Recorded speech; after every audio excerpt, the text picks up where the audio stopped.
reprieve from impending execution. An opportune memory came to me of one of Patanjali's yoga aphorisms that on ahimsa, harmlessness. Why didn't you finish the job? Master, do you advocate taking life? No, but the death blow already had been struck in your mind. I don't understand. Patanjali's meaning was the removal of desire to kill. Sri Yukteswar had found my mental processes an open book. This world is inconveniently arranged for a literal practice of ahimsa. Man may be compelled to exterminate harmful creatures. He is not under similar compulsion to feel anger or animosity. All forms of life have equal right to the air of Maya. The saint who uncovers the secret of creation will be in harmony with its countless bewildering expressions. All men may approach that understanding who curb the inner passion for destruction. Guruji, should one offer himself a sacrifice rather than kill a wild beast? No, man's body is precious. It has the highest evolutionary value because of unique brain and spinal centers. These enable the advanced devotee to fully grasp and express the loftiest aspects of divinity. No lower form is so equipped. It is true that one incurs the debt of a minor sin if he is forced to kill an animal or any living thing. But the Vedas teach that wanton loss of a human body is a serious transgression against the karmic law. I sighed in relief. Scriptural reinforcement of one's natural instincts is not always forthcoming. It so happened that I never saw Master at close quarters with a leopard or a tiger. But a deadly cobra once confronted him, only to be conquered by my guru's love. This variety of snake is much feared in India, where it causes more than 5,000 deaths annually. The dangerous encounter took place at Puri, where Sri Yukteswar had a second hermitage, charmingly situated near the Bay of Bengal. Prafulla, a young disciple of later years, was with Master on this occasion. We were seated outdoors near the ashram, Prafulla told me. A cobra appeared nearby, a 4-foot length of sheer terror. Its hood was angrily expanded as it raced toward us. My guru gave a welcoming chuckle, as though to a child. I was beside myself with consternation to see Master engage in a rhythmical clapping of hands. He was entertaining the dread visitor. I remained absolutely quiet, inwardly ejaculating what fervent prayers I could muster. The serpent, very close to my guru, was now motionless, seemingly magnetized by his caressing attitude. The frightful hood gradually contracted. The snake slithered between Master's feet and disappeared into the bushes. Why my guru would move his hands, and why the cobra would not strike them, were inexplicable to me then, Prafulla concluded.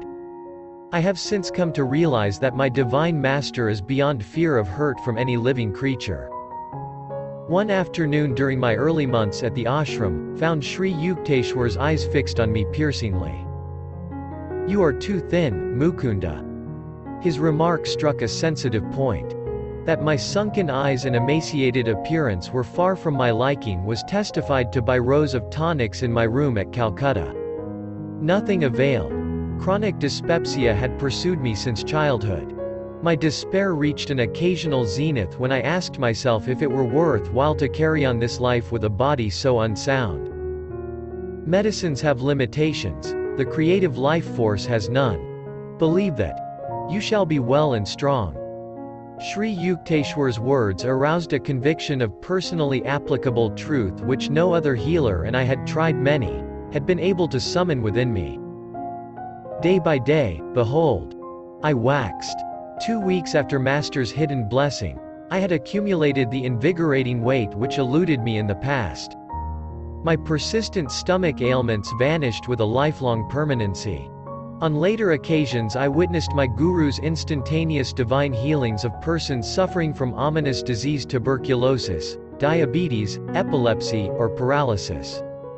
Not one could have been more grateful for his cure than I was at sudden freedom from my cadaverous aspect. Years ago, I too was anxious to put on weight, Sri Yukteswar told me. During convalescence after a severe illness, I visited Lahiri Mahashaya in Benares. Sir, I have been very sick and lost many pounds. I see, Yukteswar, you made yourself unwell, and now you think you are thin. This reply was far from the one I had expected. My guru, however, added encouragingly, "Let me see. I am sure you ought to feel better tomorrow." Taking his words as a gesture of secret healing toward my receptive mind, I was not surprised the next morning at a welcome accession of strength. I sought out my master and exclaimed exultingly, "Sir, I feel much better today." "Indeed. Today you invigorate yourself." "No, master," I protested. "It was you who helped me. This is the first time in weeks that I have had any energy." "Oh yes. Your malady has been quite serious. Your body is frail yet. Who can say how it will be tomorrow?" The thought of possible return of my weakness brought me a shudder of cold fear. The following morning I could hardly drag myself to Lahiri Mahashaya's home. "Sir, I am ailing again." My guru's glance was quizzical. "So, once more you indispose yourself." "Gurutheva, I realize now that day by day you have been ridiculing me." My patience was exhausted. "I don't understand why you disbelieve my truthful reports. Really, it has been your thoughts that have made you feel alternately weak and strong." My master looked at me affectionately. "You have seen how your health has exactly followed your expectations. Thought is a force, even as electricity or gravitation. The human mind is a spark of the almighty consciousness of God. I could show you that whatever your powerful mind believes very intensely would instantly come to pass." Knowing that Lahiri Mahashaya never spoke idly, I addressed him with great awe and gratitude. "Master, if I think I am well and have regained my former weight, shall that happen?" "It is so, even at this moment." My guru spoke gravely, his gaze concentrated on my eyes. Lo! I felt an increase not alone of strength but of weight. Lahiri Mahashaya retreated into silence. After a few hours at his feet, I returned to my mother's home, where I stayed during my visits to Benares. "My son. What is the matter? Are you swelling with dropsy?" Mother could hardly believe her eyes. My body was now of the same robust dimensions it had possessed before my illness. I weighed myself and found that in one day I had gained 50 pounds. They remained with me permanently. Friends and acquaintances who had seen my thin figure were aghast with wonderment. A number of them changed their mode of life and became disciples of Lahiri Mahashaya as a result of this miracle. My guru, awake in God, knew this world to be nothing but an objectivized dream of the Creator. Because he was completely aware of his unity with the Divine Dreamer, Lahiri Mahashaya could materialize or dematerialize or make any change he wished in the cosmic vision. All creation is governed by law, Sri Yukteswar concluded. The ones which manifest in the outer universe, discoverable by scientists, are called natural laws. But there are subtler laws ruling the realms of consciousness which can be known only through the inner science of yoga. The hidden spiritual planes also have their natural and lawful principles of operation. It is not the physical scientist but the fully self-realized master who comprehends the true nature of matter. Thus Christ was able to restore the servant's ear after it had been severed by one of the disciples. Sri Yukteswar was a peerless interpreter of the scriptures. Many of my happiest memories are centered in his discourses. But his jeweled thoughts were not cast into ashes of heedlessness or stupidity. One restless movement of my body, or my slight lapse into absent-mindedness, sufficed to put an abrupt period to Master's exposition. "You are not here." Master interrupted himself one afternoon with this disclosure. As usual, he was keeping track of my attention with a devastating immediacy. "Guruji." My tone was a protest. "I have not stirred. My eyelids have not moved. I can repeat each word you have uttered." "Nevertheless, you were not fully with me. Your objection forces me to remark that in your mental background you were creating 3 institutions. One was a sylvan retreat on a plain, another on a hilltop, a third by the ocean. Those vaguely formulated thoughts had indeed been present almost subconsciously. I glanced at him apologetically. What can I do with such a master, who penetrates my random musings? You have given me that right. The subtle truths I am expounding cannot be grasped without your complete concentration. Unless necessary, I do not invade the seclusion of others' minds. Man has the natural privilege of roaming secretly among his thoughts. The unbidden Lord does not enter there, neither do I venture intrusion. You are ever welcome, Master. Your architectural dreams will materialize later. Now is the time for study. Thus incidentally my guru revealed in his simple way the coming of 3 great events in my life. Since early youth I had had enigmatic glimpses of 3 buildings, each in a different setting. In the exact sequence Sri Yukteswar had indicated, these visions took ultimate form. First came my founding of a boys' yoga school on a Ranchi plain, then my American headquarters on a Los Angeles hilltop, finally a hermitage in Southern California by the vast Pacific. Master never arrogantly asserted, I prophesy that such and such an event shall occur. He would rather hint, don't you think it may happen? But his simple speech hid Vedic power. There was no recanting. Never did his slightly veiled words prove false. Sri Yukteswar was reserved and matter-of-fact in demeanor. There was naught of the vague or daft visionary about him. His feet were firm on the earth, his head in the haven of heaven. Practical people aroused his admiration. Saintliness is not dumbness. Divine perceptions are not incapacitating. He would say, the active expression of virtue gives rise to the keenest intelligence. In Master's life I fully discovered the cleavage between spiritual realism and the obscure mysticism that spuriously passes as a counterpart. My guru was reluctant to discuss the superphysical realms. His only, marvelous, aura was one of perfect simplicity. In conversation he avoided startling references, in action he was freely expressive. Others talked of miracles but could manifest nothing. Sri Yukteswar seldom mentioned the subtle laws but secretly operated them at will. A man of realization does not perform any miracle until he receives an inward sanction, Master explained. God does not wish the secrets of his creation revealed promiscuously. Also, every individual in the world has inalienable right to his free will. A saint will not encroach upon that independence. The silence habitual to Sri Yukteswar was caused by his deep perceptions of the infinite. No time remained for the interminable revelations that occupy the days of teachers without self-realization. In shallow men the fish of little thoughts cause much commotion. In oceanic minds the whales of inspiration make hardly a ruffle. This observation from the Hindu scriptures is not without discerning humor. Because of my guru's unspectacular guise, only a few of his contemporaries recognized him as a superman. The popular adage, "He is a fool that cannot conceal his wisdom," could never be applied to Sri Yukteswar. Though born a mortal like all others, Master had achieved identity with the ruler of time and space. In his life I perceived a godlike unity. He had not found any insuperable obstacle to mergence of human with divine.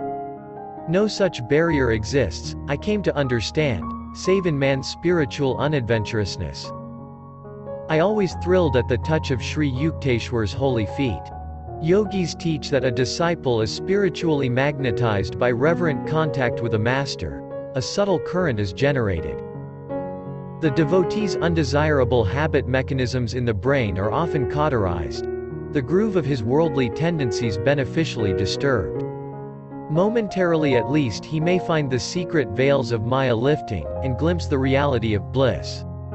My whole body responded with a liberating glow whenever I knelt in the Indian fashion before my guru. Even when Lahiri Mahashaya was silent, Master told me, or when he conversed on other than strictly religious topics, I discovered that nonetheless he had transmitted to me ineffable knowledge.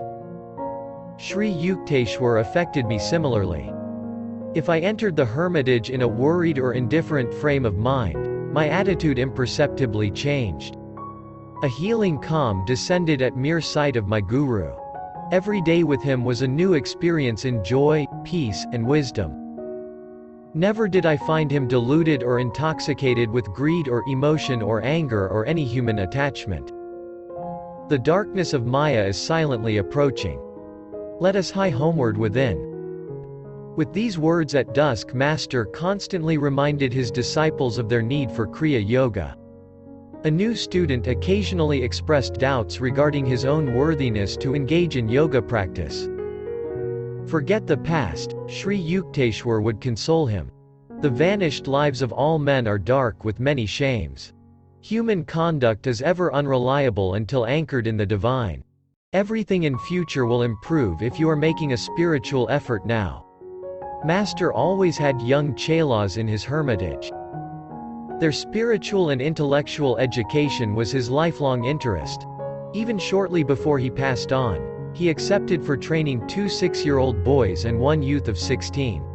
He directed their minds and lives with that careful discipline in which the word disciple is etymologically rooted.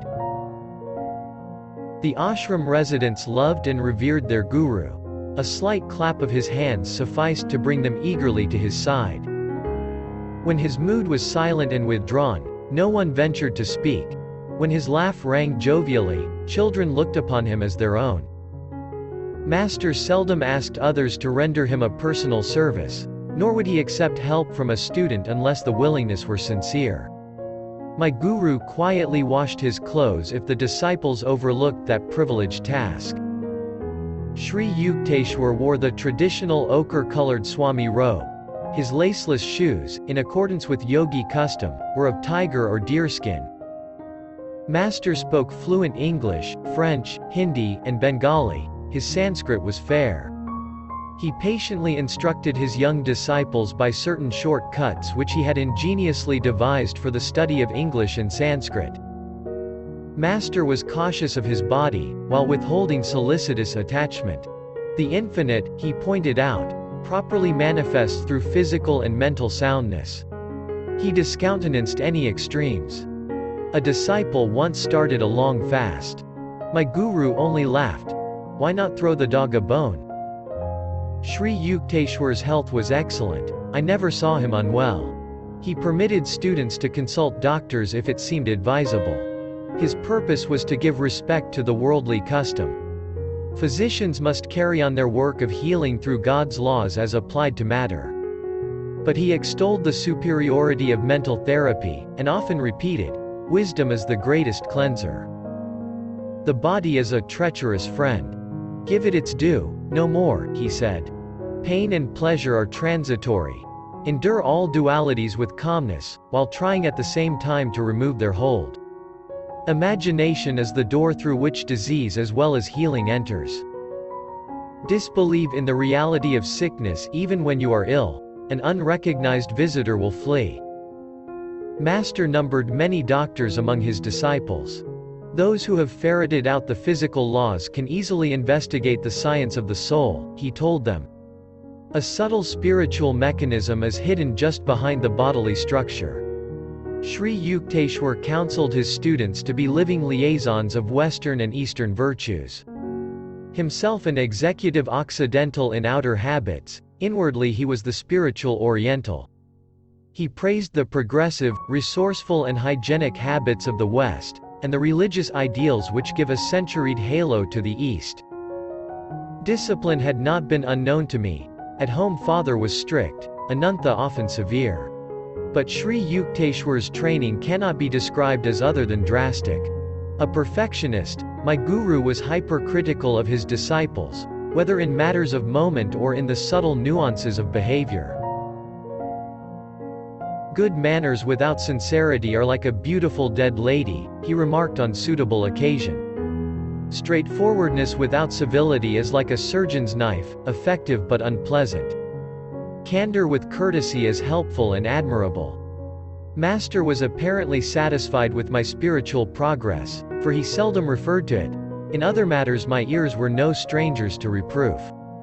My chief offenses were absent-mindedness, intermittent indulgence in sad moods, non-observance of certain rules of etiquette, and occasional unmethodical ways. Observe how the activities of your father Bhagavathi are well organized and balanced in every way, my guru pointed out. The two disciples of Lahiri Mahashaya had met, soon after I began my pilgrimages to Srirampur. Father and Sri Yukteswar admiringly evaluated the other's worth. Both had built an inner life of spiritual granite, insoluble against the ages. From transient teachers of my earlier life I had imbibed a few erroneous lessons. A chela, I was told, need not concern himself strenuously over worldly duties. When I had neglected or carelessly performed my tasks, I was not chastised. Human nature finds such instruction very easy of assimilation. Under Master's unsparing rod, however, I soon recovered from the agreeable delusions of irresponsibility. Those who are too good for this world are adorning some other, Sri Yukteswar remarked. So long as you breathe the free air of earth, you are under obligation to render grateful service. He alone who has fully mastered the breathless state is freed from cosmic imperatives. I will not fail to let you know when you have attained the final perfection. My guru could never be bribed, even by love. He showed no leniency to anyone who, like myself, willingly offered to be his disciple. Whether Master and I were surrounded by his students or by strangers, or were alone together, he always spoke plainly and upbraided sharply. No trifling lapse into shallowness or inconsistency escaped his rebuke. This flattening treatment was hard to endure, but my resolve was to allow Sri Yukteswar to iron out each of my psychological kinks. As he labored at this titanic transformation, I shook many times under the weight of his disciplinary hammer. If you don't like my words, you are at liberty to leave at any time, Master assured me. I want nothing from you but your own improvement. Stay only if you feel benefited. For every humbling blow he dealt my vanity, for every tooth in my metaphorical jaw he knocked loose with stunning aim, I am grateful beyond any facility of expression. The hard core of human egotism is hardly to be dislodged except rudely. With its departure, the divine finds at last an unobstructed channel. In vain it seeks to percolate through flinty hearts of selfishness. Sri Yukteswar's wisdom was so penetrating that, heedless of remarks, he often replied to one's unspoken observation. What a person imagines he hears, and what the speaker has really implied, may be poles apart, he said. Try to feel the thoughts behind the confusion of men's verbiage. But divine insight is painful to worldly ears. Master was not popular with superficial students. The wise, always few in number, deeply revered him.